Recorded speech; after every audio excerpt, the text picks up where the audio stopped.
Amigos de todo el país, bienvenidos a Mesa de Análisis, un programa del Sistema de Radio y Televisión de la Universidad Católica de Santiago de Guayaquil. Los saluda Alberto Franco. Usted está en sintonía de 1190M en radio, canal 42 en UHF o canal 74 en TV Cable. La aprobación de nuevas leyes en nuestro país ha provocado el cambio de varios sectores estratégicos como el de las aduanas, antes denominada Corporación Aduanera Ecuatoriana, CAE, hoy Servicio Nacional de Aduanas del Ecuador. Pero lo que se pretende no son solo cambios de forma, sino también de fondo. Cómo incrementar las recaudaciones bajo una exhaustiva supervisión de las importaciones y exportaciones. Para hablar de los cambios suscitados en las aduanas del Ecuador, hemos invitado hoy a su director nacional, el economista Mario Pinto, a quien le damos la más cordial bienvenida. Economista, muy gentil por acompañarnos y gracias por estar con nosotros en este programa que vamos a analizar el tema aduanero desde el punto de vista netamente académico. Como preámbulo a la entrevista, escuchemos las declaraciones del analista doctor José Modesto Apolo y del agente afianzado de aduanas, ingeniero Rafael Ceballos. Ellos se pronuncian sobre los principales cambios de la nueva ley orgánica de aduanas. El Código de la Producción reemplaza el nombre de CAE, Corporación Aduanera Ecuatoriana, por el de SENAE, Servicio Nacional de Aduanas del Ecuador. Un cambio que en otras entidades públicas no ha registrado ningún aporte. Pero, ¿qué sucede en el presente caso? La aduana es una entidad de control y es una entidad reguladora y por lo tanto debe de tener un nombre que signifique autoridad. Aduanas del Ecuador, o Sistema de Aduanas del Ecuador, o Dirección General de Aduanas del Ecuador, cualquiera de los nombres que se utilizan universalmente. Por lo tanto, el nombre es un acierto definitivamente. Hace 20 años era Servicio Nacional de Aduanas del Ecuador, ahora es Servicio Nacional de Aduanas del Ecuador. Así que hemos vuelto un poco a los nombres anteriores y quitar de encima ese nombre de corporación que más suena a privado. Para el doctor José Modesto Apolo, uno de los principales cambios en las aduanas en el campo administrativo es la desaparición del directorio. En el momento en que se crea la Corporación Aduanera Ecuatoriana, se despolitiza la aduana y se integra con personas que representan al sector privado. Y se llega a integrar con 9 miembros, 4 o 5, en los que estaban representados las cámaras y el sector público también. Pero yo creo que el sistema no funcionó porque no se le dio tiempo a funcionar. Hubo sucesivos cambios, en el 98 salió la primera conformación, en el 2000 hubo cambios, en el 2002 hubo cambios y finalmente esto de 9 miembros quedó reducido a 4 miembros. ¿Por qué pusimos un directorio en determinado momento? Porque nos pareció que era un poder muy concentrado en una persona, en un director de aduana. Ahora con el tiempo las nuevas autoridades dicen no, ahora tenemos que volver a manejarlo con una sola persona y el directorio está de más. Y eso es lo que hemos hecho. La política la establecen los que están en el gobierno de turno. De todos modos, confía en el manejo autónomo de las aduanas para conseguir los resultados que plantea la nueva ley orgánica. Definitivamente los cambios de nombre Servicio Nacional de Aduanas del Ecuador, Corporación Aduanera Ecuatoriana, son hechos de que se van marcando en el tiempo y el tiempo mismo va a decir qué tal funcionan o no. Ingeniero, nuevamente gracias por estar con nosotros. ¿Usted cómo ve? ¿Realmente la aduana del Ecuador tiene que ser despolitizada o no? Muy buenos días, muchas gracias por la invitación. El tema es que la aduana del Ecuador es una institución pública que forma parte del Estado y es la que ejecuta la política comercial y aduanera definida por los gobiernos de turno. Entonces no se trata de que si debe estar politizada o no, es una institución que forma parte de un gobierno y debe responder hacia las políticas de ese gobierno. Entonces, desde esa perspectiva, nosotros entendíamos que es un poco incoherente, al ser un organismo de control, que exista un directorio que esté conformado por miembros del sector privado. De hecho, hemos recibido algunas auditorías por parte de la Organización Mundial de Aduanas, y en todas estas auditorías la primera recomendación es que se retire a los miembros del sector privado del directorio, por un lado. Y por otro lado, siguiendo el análisis de que si debe existir o no un directorio, más que nada por el supuesto poder que puede tener el director nacional de aduanas. Nosotros vemos actualmente que el director general de aduanas pertenece a los consejos de política económica del gobierno. El Consejo Coordinador de Política Económica, el Consejo Coordinador de la Producción, pertenece al gabinete ampliado de la Presidencia de la República. Ahí ya se están dando las directrices y los lineamientos de cómo debe funcionar la aduana. ¿Y quién conforma el directorio? Precisamente son miembros de los ministerios que también están en estos consejos de política. Entonces, es como redundar en políticas y sobre políticas en un tema que debe ser muy técnico y muy dinámico. Definitivamente el tema aduana es un tema más técnico que ninguna otra cosa. ¿Cómo quedaría brevemente conformada la estructura aduanera? Al eliminarse el directorio, ¿existe ahora un director nacional? Director general de aduanas, y la estructura por debajo del director se mantiene igual. Nosotros tenemos un estatuto orgánico por procesos que está avalado por el Ministerio de Relaciones Director Laborales. Nacional del Servicio Aduanero. Luego de él está un subdirector nacional. Viene un subgerente de operaciones. Un subgerente de operaciones. Y tenemos el subgerente regional en Quito.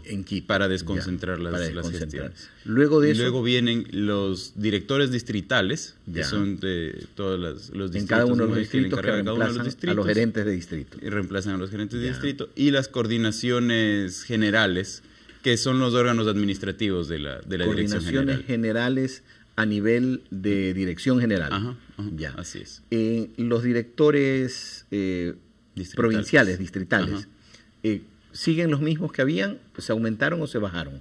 Se mantiene el mismo número, en eso en realidad no ha variado.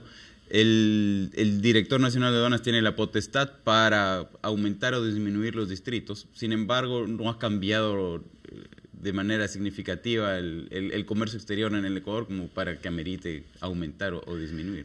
Al ser la aduana un servicio operativo técnico a la vez de control en el área tributaria, que nosotros sabemos en el área tributaria se pueden dar muchos casos de delitos, tienen lógicamente el manejo de una policía especializada. ¿En qué condiciones quedó eso que se llamó en un momento dado Policía Militar Aduanera, luego Servicio de Vigilancia Aduanera, etcétera, etcétera, etcétera? Actualmente, bueno, también se cambió el nombre, es la Unidad de Vigilancia Aduanera. Ya.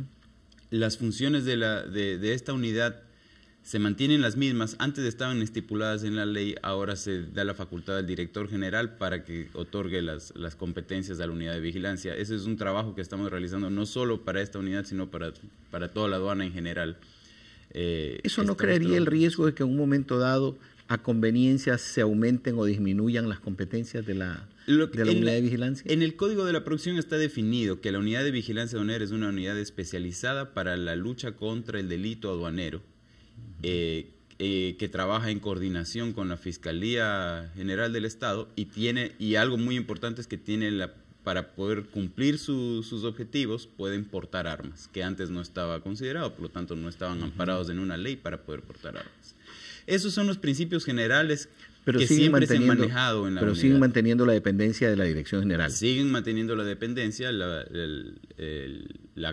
cabeza de la unidad de vigilancia aduanera es el director general de aduanas. Obviamente hay un director del servicio, pero el máximo responsable es el director general de aduanas. Ese director del servicio responde al director general de aduanas. Así es sin independencia. Sin independencia. Porque en una época fue una cosa terrible. Todos los puestos son designados por el director general. Eso también es algo que varía. Antes el directorio nombraba al gerente general y a los gerentes distritales. Claro. Entonces eran impuestos. Al gerente general le obligaban a trabajar con personas que también respondían a lo de turno, ¿no? Entonces no se le puede exigir a una persona resultados si es que esa persona no es capaz de conformar su equipo de mayor confianza, que son sus gerentes distritales. Ahora la responsabilidad es del director general. Si no funcionan bien las cosas, él tendrá que ser responsable. Usted en este momento ocupa el cargo de director general. Así es. El economista Abad, que era presidente del directorio. Santiago León Abad, El directorio continúa en funciones durante 90 días más para concluir todos los trámites que tenían pendientes.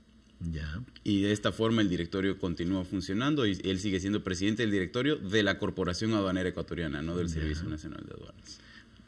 Este directorio definitivamente desaparece. En 90 días. En 90 días requiescan todo lo empache. que no, si no alcanzan a concluir el trabajo en 90 días, ya pasa a la competencia de todo lo pendiente al director. ¿Qué considera usted que es la reforma o la innovación, perdón, no la reforma, la innovación más importante que se ha dado en este capítulo del Código de la Producción denominado El libro es... el título segundo de la facilitación aduanera por el comercio, de los sustantivos aduaneros? Aquí hay dos áreas muy importantes. La primera es el enfoque hacia la facilitación del comercio. De hecho, se enuncian los principios fundamentales de la aduana y uno de esos principios es el principio de buena fe. Teníamos antes una aduana excesivamente controladora, que el enfoque era todas las importaciones representan un riesgo y por lo tanto todas deben ser controladas. Y de hecho eso teníamos en la Ley Orgánica de Aduanas hasta el año 2007. Habían unas reglas fijas para hacer aforo físico. O sea, en una ley se disponían acciones muy operativas y con esas reglas fijas teníamos que hacer el 70% de aforo físico.